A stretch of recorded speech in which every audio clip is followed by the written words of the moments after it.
My dear students, now we have to see about the plastids. Plastids are the structure, double membrane bound structures present in all the plants including algae.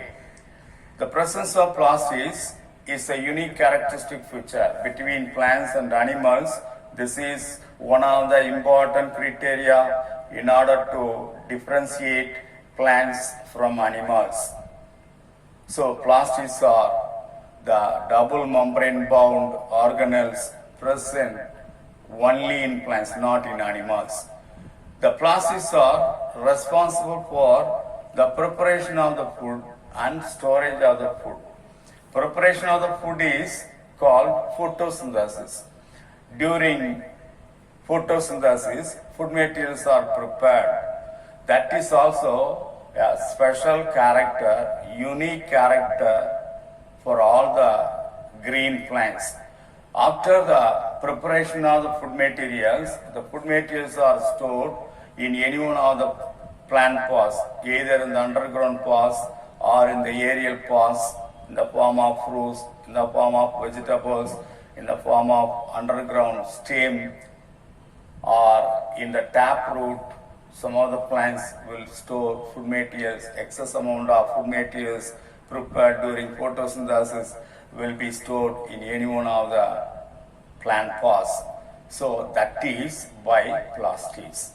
Plastids will carry out two main functions. One is the preparation of the food material, that we say that is the photosynthesis. The second one is the storage of food materials. Now we'll pass on to the three types of plastids. There are three types of plastids classified based on the pigments they have. First one, chloroplast. Second one, chromoplast. Third one, leucoplast. Chloroplast is a green colored plastid that contain a green colored pigment, chlorophyll pigment. So plastid is a vessel which contain a green colored pigment, chlorophyll. So that is the chloroplast. The second one is chromoplast. It is a type of plastid. It is a type of plastid which contain all the pigments, all the colored pigments except green color. So that is chromoplast. In the fruits, in the petals of the flowers, the chromoplast can be seen. The third one is leucoplast. They are colorless plastids. They involve in the storage of food materials. So that is the leucoplast. So three main types of the chloroplast, three main types of the plastids. One is chloroplast, second one is chromoplast, and third one is leucoplast. Come to the ultrastructure of a chloroplast. This is the ultrastructure of the chloroplast. Each chloroplast is oval in shape. It is oval in shape.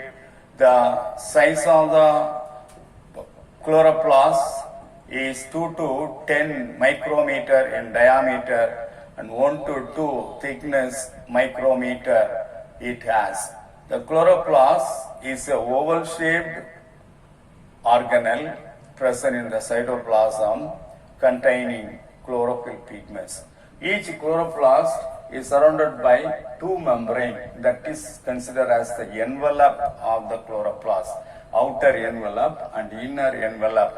Outer membrane and inner membrane. In between outer membrane and inner membrane, there is a space, small space, that is called intermembrane space. Intermembrane space. So that is seen in between outer membrane and inner membrane.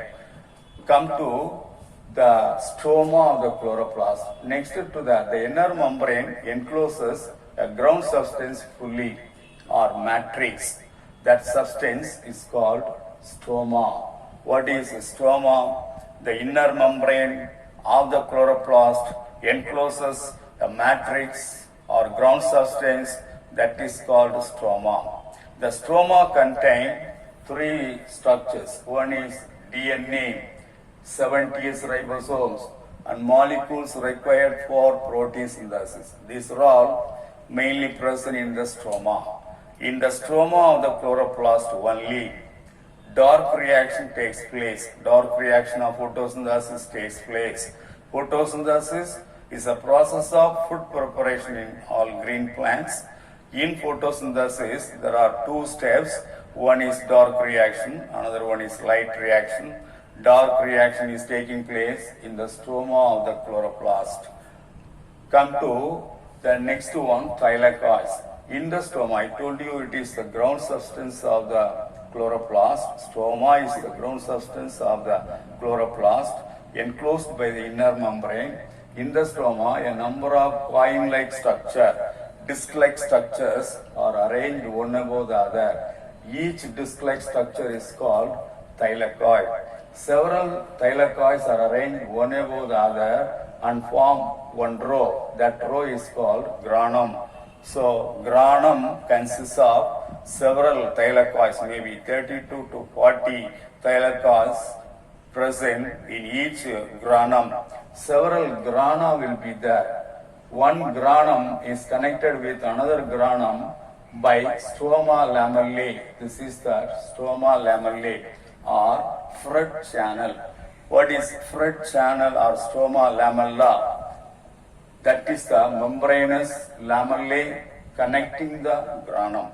In between the two granum, there is a membranous structure connecting the two granum together. That is called Fred channel or stroma lamella.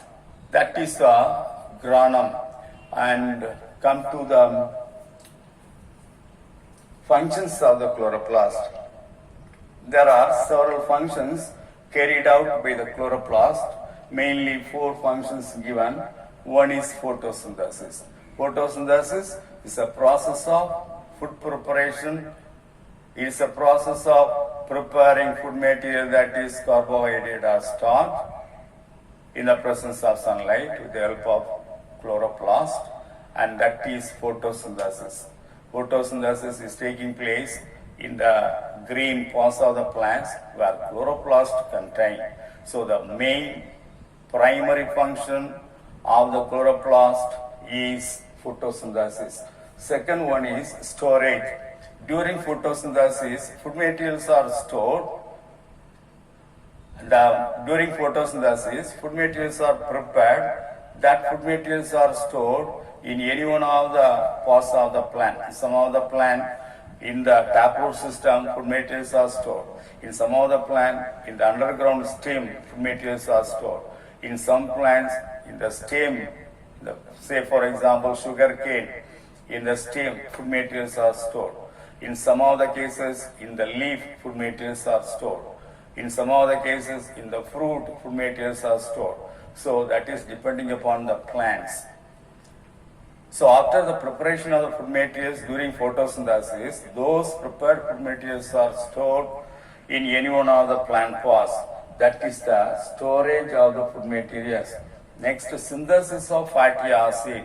During the metabolism of the plants, a number of acids will be produced, fatty acids, that is concerned with the functions of the chloroplast. Chloroplast will synthesize many fatty acids.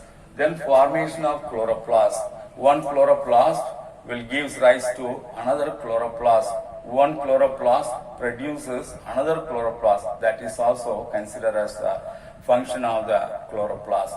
So we have seen what is plast is, what are the three types of plast is, what is the ultrastructure of the chloroplast, and functions of the chloroplast. That is all.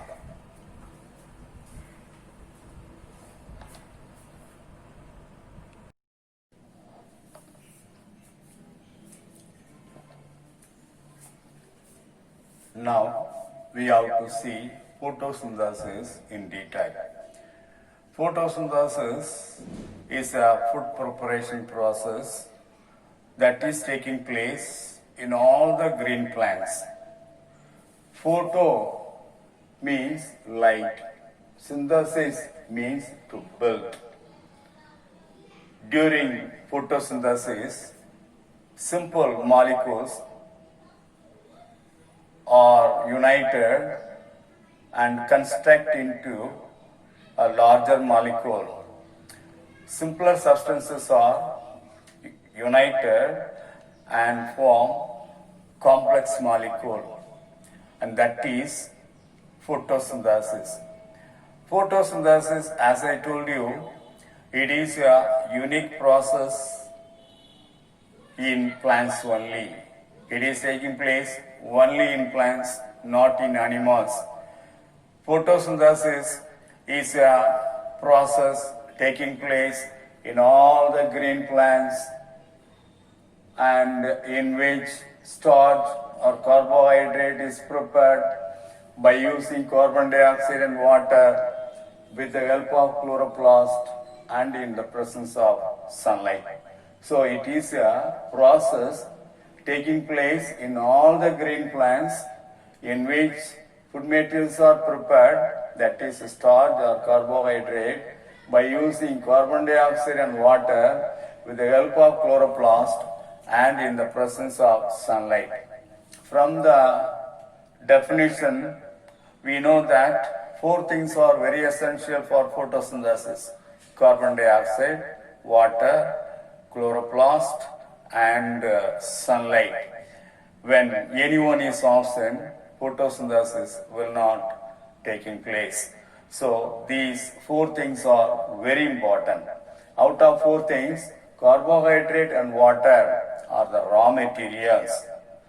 The sunlight will supply the energy, light energy, in order to prepare carbohydrate.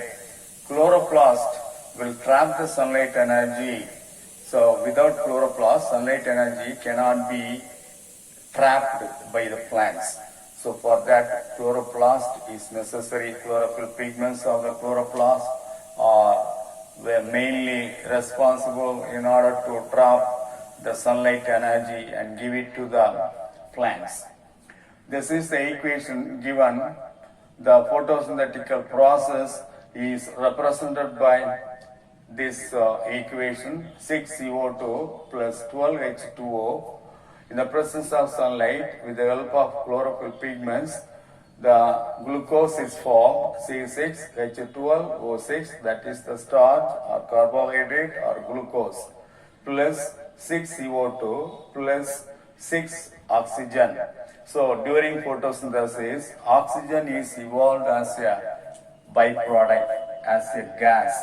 It is unwanted gas as far as photosynthesis is concerned. Even though the oxygen is very much essential for respiration, as far as photosynthesis is concerned, the oxygen is a waste one. So that is given out during photosynthesis. Oxygen is given out during photosynthesis. There are pigments necessary for photosynthesis. They are collectively called photosynthetic pigments. The pigments which are involved in photosynthesis are called photosynthetic pigments. There are two classes of photosynthetic pigments. Photosynthetic pigments are separated into two classes. First class, primary pigment and accessory pigment. The pigments which are involved in photosynthesis will be classified into primary pigment and accessory pigments.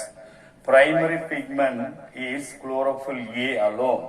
Chlorophyll A is called primary pigment, and that is considered as the reaction center, because the chlorophyll A molecules will receive the sunlight energy and channelize the sunlight energy for photosynthesis in order to prepare starch and carbohydrate. But the accessory pigments are chlorophyll B and carotenoids. Carotenoids includes two pigments, carotene and xanthophyll, collectively called accessory pigments. Chlorophyll A alone, primary pigment.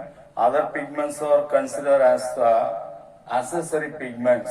Why the accessory pigments? These pigments are called accessory pigments because they receive the sunlight and those received sunlight is given to chlorophyll A.